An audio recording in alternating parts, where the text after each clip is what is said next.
Ada satu orang di antara kita, mungkin tahajudnya 10 rakaat setiap malam, duhanya 12 rakaat setiap pagi, baca Qur'annya one day one juz, satu hari satu juz, malamnya one night one juz, satu malam satu juz.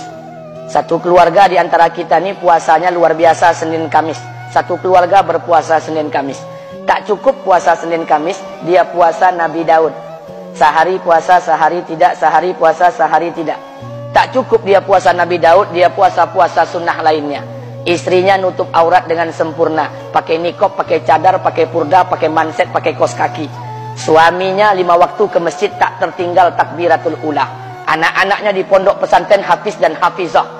Tiap pagi berinfak, tak pernah menggunjing orang. Quran terjaga, aurat terjaga, tahajud terjaga, 5 waktu terjaga, duha terjaga, Quran terjaga, puasa terjaga. Sempurna satu keluarga amalnya. Tapi sudah 8 tahun dia tak tengok ayah ibunya. Sudah bertahun-tahun dia tak nyapa kedua orang tuanya. Sudah bertahun-tahun dia tak berhubungan baik dengan ayah ibunya. Sudah berminggu-minggu dia berkelahi dengan ayah ibunya. Sudah berhari-hari dia bermusuhan dengan kedua orang tuanya. Maka anak seperti ini, seluruh amal yang mereka kerjakan tertolak di sisi Allah Subhanahu wa taala, tidak akan diterima Allah. Sebaliknya, kalau ada di antara kita hari ini yang pandai melayani ayah ibunya, tidak ada uang ayah ibu dia kasih uang, tak ada rumah ayah ibu dia buatkan rumah, sakit ayah ibu dia bawa ke rumah sakit, dirawat ayah ibunya dia jaga, kotoran ayah ibunya dia bersihkan pakai tangannya sendiri. Ada di antara kita hari ini yang membersihkan kotoran ayah ibunya lebih dia nikmati daripada makanan yang ia sukai. Begitu luar biasanya dia melayani ayah ibunya. Tapi dia tinggalkan sholat, dia injak-injak perintah Allah, dia tinggalkan perintah Allah dengan mutlak. Maka kebaikan satu orang anak ini kepada ayah ibunya seluruhnya tidak diterima Allah Subhanahu wa taala. Atau jangan-jangan inilah yang menjadi penyebab amal kita tak diterima Allah.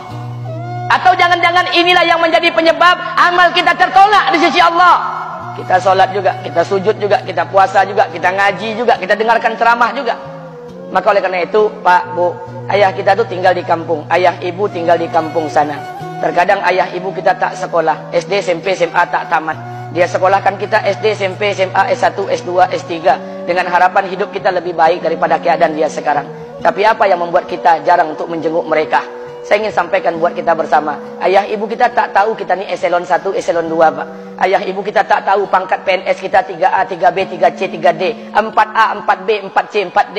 Ayah ibu kita tak tahu kita ni public figure. Ayah ibu kita tak tahu dan tak mau tahu. Yang dia tahu kita ni anaknya.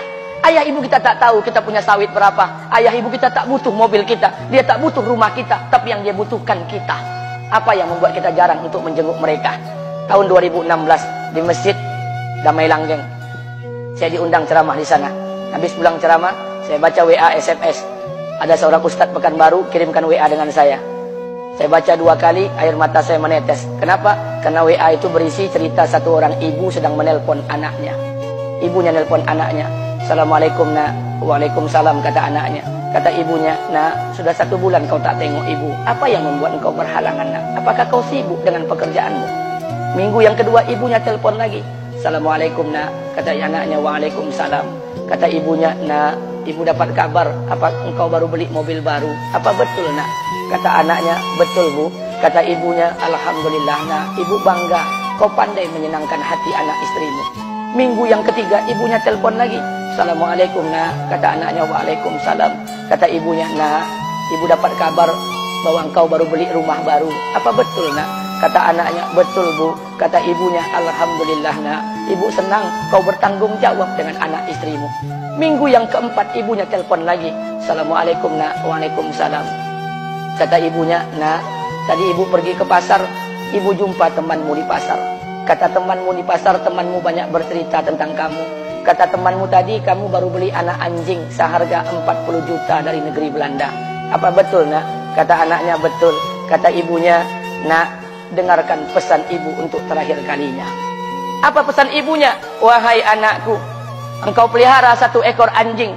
Kau siapkan harga anjing 40 juta. Kau siapkan rumah untuk anjingmu depan rumahmu. Kau jaga anjingmu pagi, siang, dan sore. Kau mandikan anjingmu pagi, siang, dan sore. Kau kasih makan anjingmu pagi, siang, dan sore. Demi Allah nak, dengarkan pesan ibu untuk terakhir kalinya. Apa kata ibunya? Demi Allah nak, demi Allah, Kalau seandainya Allah menciptakan ibu, kalau seandainya Allah menciptakan ibu untuk yang kedua kali di muka bumi ini, nak, demi Allah, ibu tak ingin terlahir sebagai manusia. Ibu ingin lahir sebagai seekor anjing, biar berada depan rumahmu dan melihat wajahmu setiap hari. Ibu kita tak butuh harta kita, Pak. Dia tak butuh uang kita, dia butuh kita. Apa yang membuat kita jarang untuk menjenguk mereka? Pantas hidup kita tidak berkah. Pantas rumah tangga kita tidak sakinah. Karena hubungan dengan ayah ibu kita rusak selama ini. Masih ada kesempatan, masih. Yang jauh telepon, yang dekat kunjungi mereka. Demi Allah, kita butuh keberkahan doa mereka. Yang sudah meninggal, ziarahi kuburnya dan doakan mereka.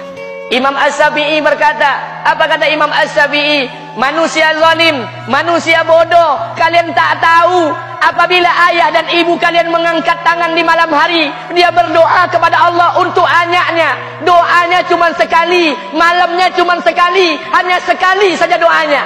Apa kata Imam Syafi'i? Sekali doa ayah dan ibu kalian sudah cukup bagi Allah untuk menjadikan kalian anaknya berkah dunia akhirat.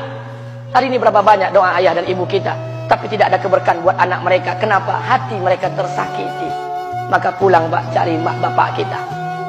Kita punya rumah hari ini, Bu. Kita punya rumah, punya harta, punya uang, punya pekerjaan, punya kekayaan, punya sawit. Kita jadi orang hari ini jadi pegawai, bukan kena sarjana kita, Pak. Kita jadi orang hari ini bukan kena otak kita. Kita jadi orang hari ini bukan kena kepintaran kita.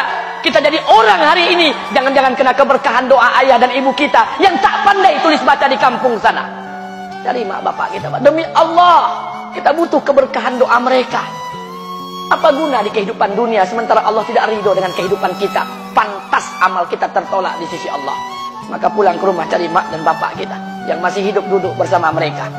Kalau seandainya kita tak bisa membahagiakan mereka, jangan pernah menyusahkan mereka. Kalau seandainya kita tak bisa membuat mereka tertawa, jangan pernah membuat mereka menangis. Demi Allah, kita hanya punya satu ayah kandung. Kita hanya punya satu ibu kandung. Tidak akan ada ayah kandung yang kedua. Tidak akan ada ibu kandung yang kedua. Harta kita cuma satu. Ayah kita cuma satu. Ibu kita cuma satu. Tidak akan ada ayah kandung yang kedua. Tidak akan ada ibu kandung yang kedua. Pangkat jabatan bisa dicari. Harta bisa diraih.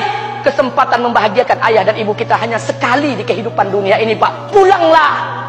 Ketika mereka memanggil, tinggalkan istri, tinggalkan pekerjaan, tinggalkan semua proyek kita. Demi Allah, datangi mereka. Kata Nabi, sesaat kalian duduk bersama ayah dan ibu kalian akan mendatangkan keberkahan. Kenapa kalian tidak duduk bersama mereka? Jangan-jangan inilah yang menjadi penyebab amal-amal